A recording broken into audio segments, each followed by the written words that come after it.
Dobrý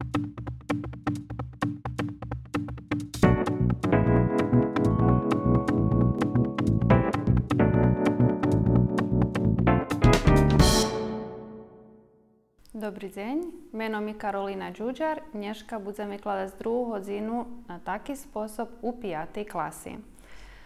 Že by sme došli do novej nastavnej jedinky, neobchodné, že by sme povtorili, co sme doteraz učili. Vy provadzíte, znači zaš treba porihtať to tí našo markery u farboch, pretože budeme povtoriovať zdaco o vyrečenju.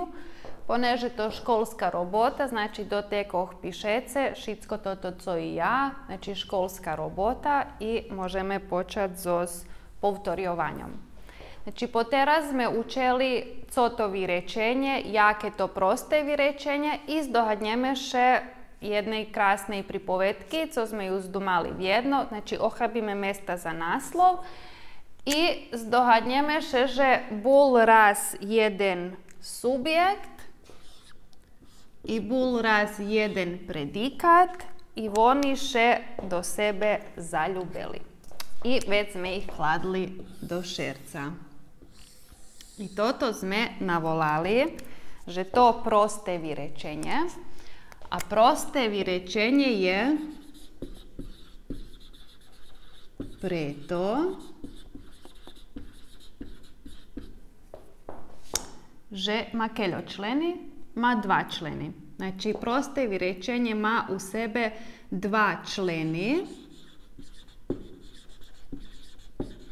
kotri hlavni členi i oni še išće navoluju peršo rjadovo. Peršo rjadovo, pretože su peršoho šora, rjad to šor i oni nam najhlavnejší. Već sme ih ochabeli daku znamire, znači subjekt i predikat še ljubeli, ali blaho časovo oni nadumali u stvari i preširiti svoju familiju. Ta dostali u stvari i perše dzecko. Takže tu sme već mali subjekt plus predikat i dostali peršu bebu, kotru sme navolali atribut. I dostali sme zostim preširene vyrečenje. A preco preširene? Pretože to ta mala zajednica svoju zajednicu preširela s ešte jedným členom. Takže napríklad, keď sme mali vyrečenje, že toto najklasičnejšie mac vari, tu nam už ľahko odredziť subjekt i predikat. Subjekt, znači zdohadneme še, že označujeme zos červenu farbu, predikat zos belavu farbu i zos dvoma smuškami. I to nam jedno proste vyrečenje. Međutim, keď še už zjavil i tot atribut, znači toto perše dzecko, već možeme i dodati informaciju, že atribut odvituje na pitanja jaki, či, abo kotri. Takže možeme već preširiti toto vyrečenje i napisati, že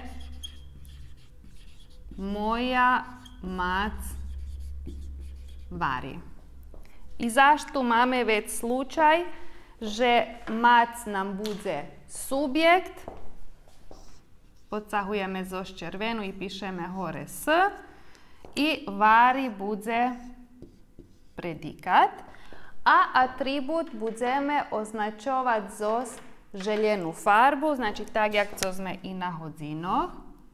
Znači jaki čiji kotri, a u zavisnosti od roda jaka čija kotra, moja mac, dobra mac, naša mac, hevta mac vari. Znači tu sme dostali preširene vyrečenje. Međutim, poneže še subjekt i predikat išće barže ljubeli, ta dostali išće jeden člen, a to napriklad bi bula apozicija. Znači AP Apozícia. Apozícia nám dajaká točnejšia informácia o subjektu. Znači tu sme hovorili, že toto atribút. Napríklad môžeme napísať moja mať. Zdôvodníme, že apozícia točnejší dajaké informácie, znači na inšaký spôsob dodáte dáco o subjektu, vydvojujeme so zapiatkami. Moja mať, krásna žena, varí. I zaž máme istú situáciu, znači mať nám subjekt, varí predikát, krásna sme hovorili, že atribút a apozícia, ona še ritko kedy zjavjuje, znači ju označujeme zo zhabovu i vi zo sklejbasom, ja tu zo čarnu farbu. Tota apozícia še ritko zjavjuje u bešedi, no to ne znači, že ne treba, že by sme ju neznali prepoznať i hasnovať. No, poneže napríklad teraz, keď máme, u tým slučaju, tu bol taký sostav vyrečenja, znači atribut, subjekt, apozícia plus predikát. Tak i tak prepišeme. No, poneže oni nadumali mať vecej členok familii, znači toto vyrečenie še ešte preširjuje, takže dostali sme napríklad ešte i dvojňatka. Dvojňatka sme označovali zo meskovu alebo eventuálno žoltú farbu. Znači objekt i objekt pravi. Objekt pravi odvituje na pitanja koho abo co, a objekt nepravi, znači na pitanja koho abo co nješme odvitovať. Može napríklad s kým, s čím, o kým, o čím, komu, čomu. Takže napríklad, keď by sme mali dopísať i do vyrečenia, že moja mať varí, keď by sme mali pravý objekt u pitanju, već my sme dopísali, že moja mať varí koho abo co, najčastejšie sme hutoreli, že varí jušku. Abo napríklad, moja mať varí, môžeme komu abo čomu, nám. I tu sme već dostali takú situáciu, že mať nám bude subjekt i u jednim i u drugim, varí predikát, jušku, tu nám bude koho co objekt pravi, nám komu čomu objekt i ostalo nám priznačiť zo željenú farbu moja, a to bude atribút. Či pomaly prepisujete toto, co vám zadáte.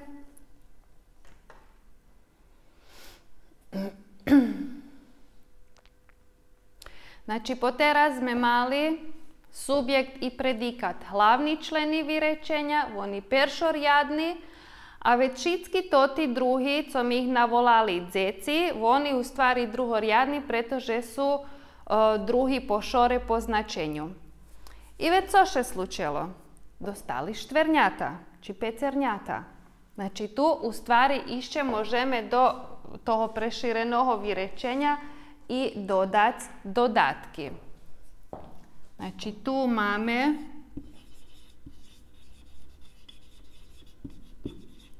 dodatok za čas dodatok za mesto,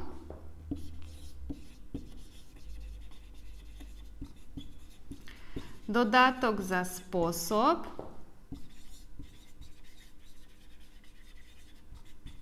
dodatok za príčinu,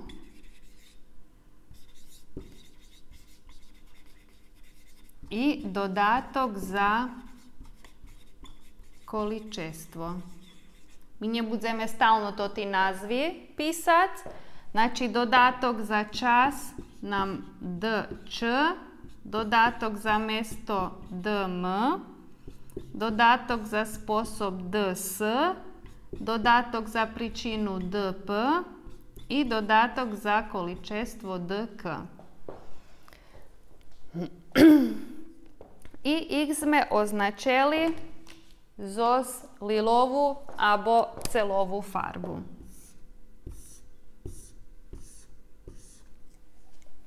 I tak sme dostali jednu ohromnú veľkú cifrovanú familiu i teraz môžeme normálno kombinovať.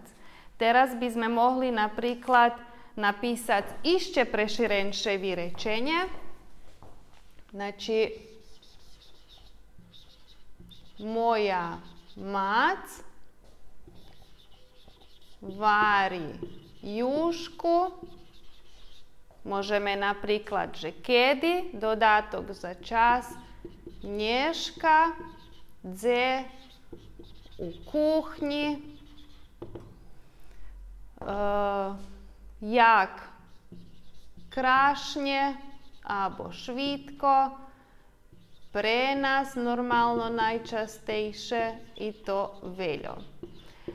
Môže byť smyslovo je nie najlepšie poskladané vyrečenie, ale je vážne vidieť, že môžu stvari zastúpiť všetky členy vyrečenia. Znači, tu še vracame ku farbom. Znači, perše rušame od subjekta i predikata. Znači, kto, co, mať, co robí subjekt, varí. Koho abo co varí? Varí jušku. Moja sme hvareli, že bude atribut. I ostali nám dodatky. Znači, Dneška to dodatok za čas. U kuchni dodatok za mesto. Krašnje, jak, dodatok za spôsob, pre nás, pre koho dodatok za príčinu i keľo, veľo, dodatok za količestvo. Znači, toto najosnovnejšie, znači, viažeme so s farbami, so s pýtaniami, so značenjom, kto, co robí, kedy robí, dze robí, jak robí, preco robí. Znači i z jednoho celkom prostoho vyrečenia dostali sme jedno kompletno preširené vyrečenie. Ale, že by sme komunikovali so s druhýma, nám u stvari ani nedost hasnovať len prosti vyrečenia, ale da kedy musíme pohasnovať i preširení, a da kedy to ti prosti vyrečenia, ktorý hasnujeme, my u stvari skapčame do jednoho veľkoho, ktoré še u stvari volá zložené vyrečenie. Takže Dneška nám i to bude náslov, znači fino sme všetko krásne povtorili. I píšeme náslov zložené vyrečenie.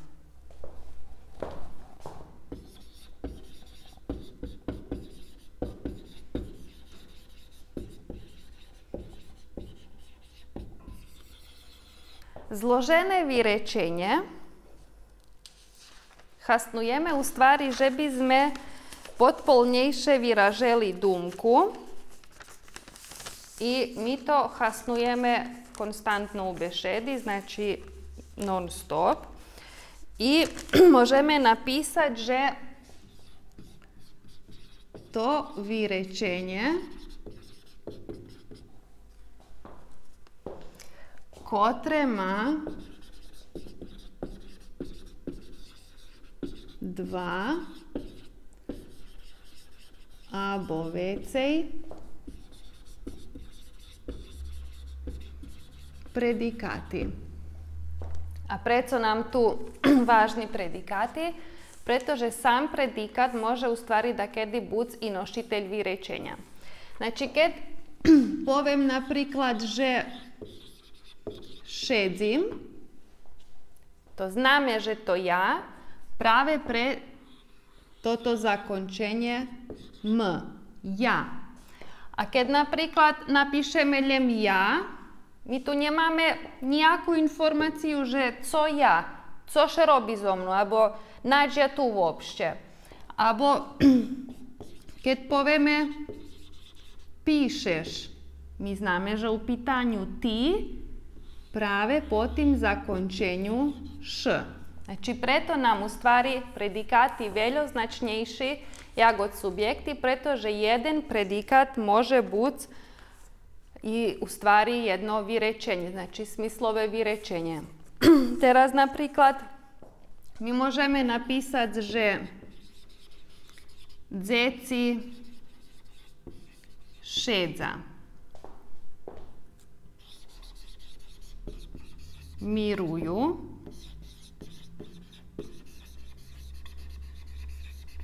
Rozdumujú. Znači tu máme dzeci šedza, jedno običné, znači zvyčajné prosté vyrečenie, subjekt i predikat. Mirujú, rozdumujú, znači zdôvodneme ešte zo prešlej lekcii. Tu máme jednočlenovo vyrečenia. Mirujú, rozdumujú, co robia, znači majú predikat, nemajú subjekt, znači oni spadajú do bezsubjektových vyrečeniov. Teraz my toti napríklad tri vyrečenia môžeme skapčať do jednoho zloženého. Znači tá vec bude hlášiť tak, že dzeci šedza, zapiatka, mirujú i rozdumujú. Teraz nám tu vážne odredziť, že keľo máme u stvari predikáty. Znači máme, že co robia šedza, co robia mirujú i co robia rozdumujú. Znači, že sme u stvari vecej prostí vyrečenia poviazali do jednej celosti. Takisto napríklad môžeme povesť, že pes še rozbehnú. I môžeme napísať, že preskočil ohradu. I môžeme napísať, že skočil na mňa. My tak u bešedy nepripovedáme. Znači, to normálne, vyrečenia smyslovo, pes še rozbehnul. Preskočil ohradu. Skočil na mne. Ale my keď to takomu pripovedáme, my nespúšťujeme hlas, znači zo z tých troch napríklad prostých vyrečenioch, my u stvari kapčame do jednej bešedy, kotra má dajaký cek, dajaký kontinuitet. Takže hovec kapčame do zloženého vyrečenia i môžeme napísať, že pes še rozbehnul, preskočil ohradu, nemusíme položiť i, môžeme povesť, že skočil na mne. Teraz, že by sme porobili obratnú robotu, my toto zložené vyrečenie môžeme rozdeliť na vecej prosty. Znači, máme pes še rozbehnul, preskočil ohradu i skočil na mne. Znači, tu máme u stvari zo troch prostých vyrečenioch sme dostali zložené. I toto zložené vec môžeme rozdeliť na prosté vyrečenie, jak od Lego kocky. Teraz probujte napríklad vy u svojich tekoch. Znači, máme vyrečenie tak. Mac vari.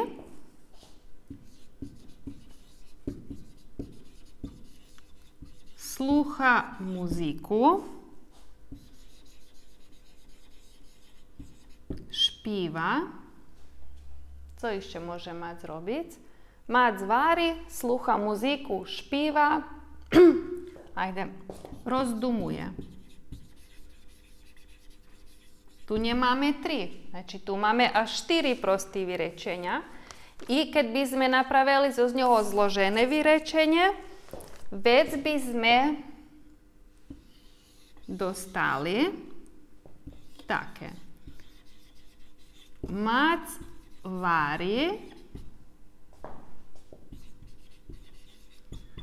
slucha muziku, špíva i rozdumuje. I teraz sme dostali zložené vyrečenie. Známe, že je zložené vyrečenie, pretože má viacej jak od jeden predikát. Keď tu máme predikáty, znači co všetko Mac robí? Mac vari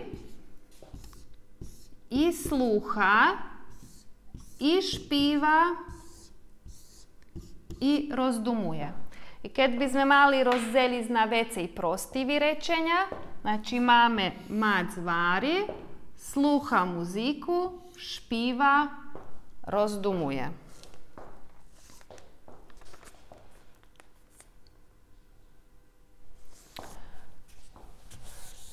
No, toto máte pomaly prepisujete, znači treba, že by ste mali u teky.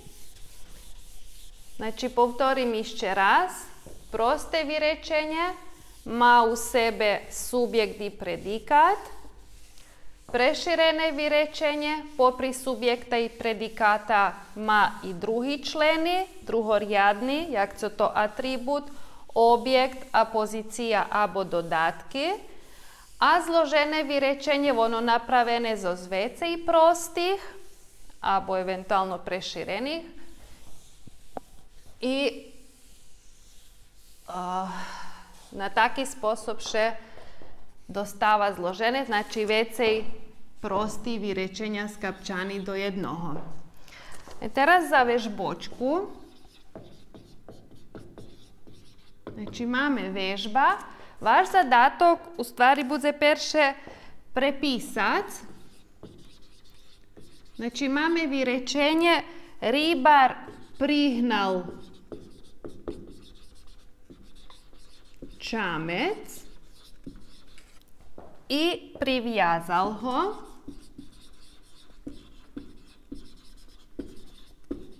za slupčok. Smyslovo, znači my môžeme rozdeliť toto zložené vyrečenie. Známe, že je zložené, pretože má vecej jak od jeden predikát. Znači, rybar prihnal čamec, co robil? Prihnal i priviazal ho za slupčok.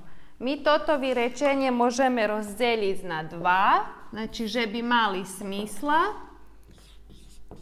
Rybar prihnal čamec a druhé bude priviazal ho za slupčok. I dostali sme, znači,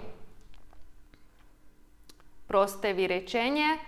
I ešte jedno prosté vyrečenie, hoď je preširené, to še navoluje, že je prosté u tým slučaju.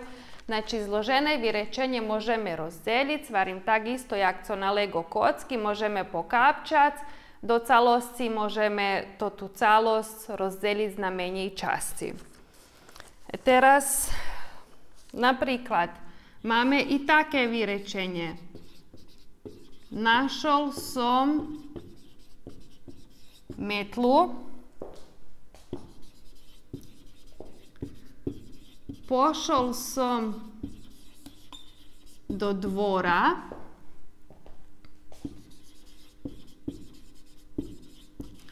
počal som zametac.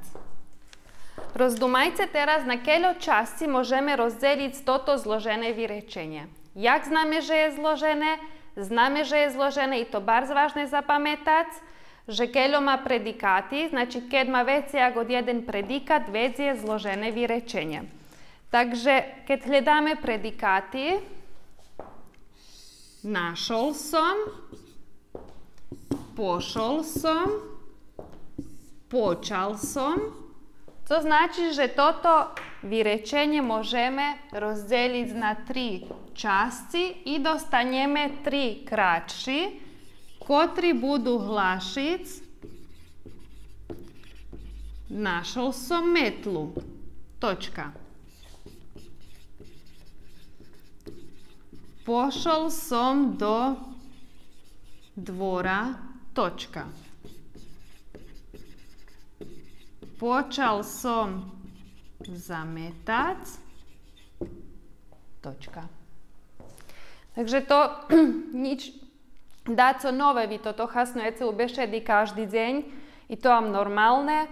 Znači, keď chceme pripovedať nejaké dožice, lebo vôbšte dáco, keď opisujeme, my najčastejšie hasnujeme zložení vyrečenia, kde ste napríklad najčastejšie ani toho nesvidomí, ale to u nás, to je, hej, pri ľuďoch to celkom normálne vyrečenia.